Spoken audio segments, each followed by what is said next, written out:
anti ससियेलनिफ्राय माबोरै रिकभार जानो हागोन दिनैनि मुगायाव जिथुनाखि एन्टि ससियेल एक्टिभिटिस जोंनि लाइमोनफ्रा दा माने एन्टि ससियेल एक्टिभिटिसाव माने इनभल्भ जादों जेरै माने मबाइलखौ मिस इउज खालामनाय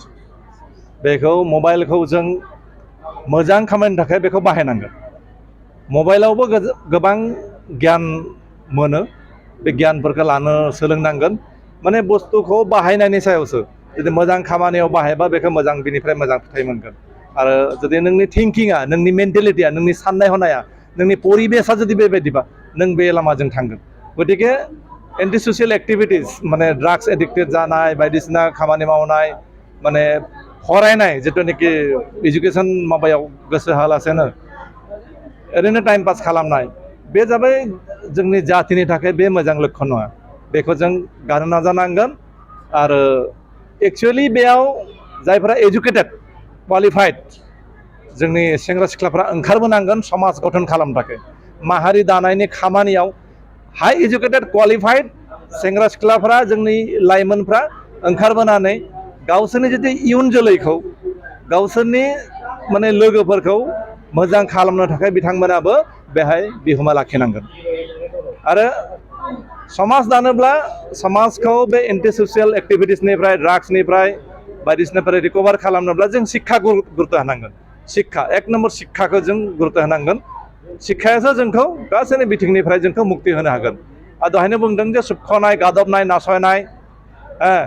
मालायनि आथिं सिङाव थानाय बेनिफ्राय मुक्ति मोननायनि एकमात्र अस्त्रआनो जाबाय शिक्षा शिक्षाखौ जों गुरुत्व होबानो जों गासै बिथिङाव मुक्ति जागोन माने बेनिफ्राय गार्जियानफोरखौ आं बुंनो सानदों रिक्वेस्ट खालामदों मोनसे बैसो थायो ना मोनसे बैसो थायो बे बैसोखौ बिमा बिफाफ्रा एसे ख्याल खालामनांगौ मोनसे बैसो थायो बे बैसोसिम बिसोरनि जिथुनाखि चिन्ता धाराफ्रा बेबायदि डेभेलप जायाना बेबायदि डेभेलप जाया बिसोरो माने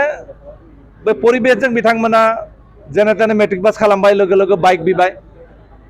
केटिएम बाइक बायना होबाय थांनानै सौग्रावनानै सेटेप फैसा होबाय अदरकारि फैसा जायफ्रा माने धोनि न'खरनि गथ'फोर फैसा होबाय फैसाखौ मा खालामगोन गाज्रि लोगो मोनबाय जेन फ्रेन्ड सार्कोल बे गाज्रि फ्रेन्ड सार्कोलखौ लोगो मोनबाय फ्रेन्ड सार्कोलजों बिथांमोना बे ड्राग्सखौ हमबाय आरो ड्राग्सखौ जोंनि समाजाव सोनायनि किसुमान उद्देश्य दङ जोंनि जातिखौ धंस खालामनायनि मोनसे उद्देश्य दङ बे जाबाय जोंनि सुथुर जायफोरा जोंनि माने आन्दोआव थानाय बे सुथुरखौ जों ओरैनो खालि मेगनजों नुवा बे सुथुरखौ नायनोबा जों मोनसे गियाननि ससमाखौ गाननांगोन जों होमबासो जों बै सुथुरफोरखौ नुगोन जे जोंखौ धंस खालामनो थाखाय बोरै बिथांमोना ड्राग्स बुस्थुफोरखौ जोंनि ड्राग्सआनो जा मबाइलाव माने गाज्रि फिल्मानो जा बायदिसिनाफोरखौ जोंनो बिसोर इम्पुस खालामना होयो सोना होयो लोगो जायो जोंजों लोगो जानानैसो जोंखौ धंस खालामो बै फ्रेन्ड सार्केलफोरखौ जों सिनायनांगोन बै फ्रेन्ड सार्केलफोरनिफ्राय जों बेनिफ्राय बोरै बारग'नो हागोन बोरै बेस्थ जानो हागोन खामानियाव बेस्थ जानो कर्म संस्कृति माने वर्क कालचारखौ बोरै लानो हागोन बेनि सोमोन्दै जों साननांगोन बे वर्क कालचारखौ लाबानो जों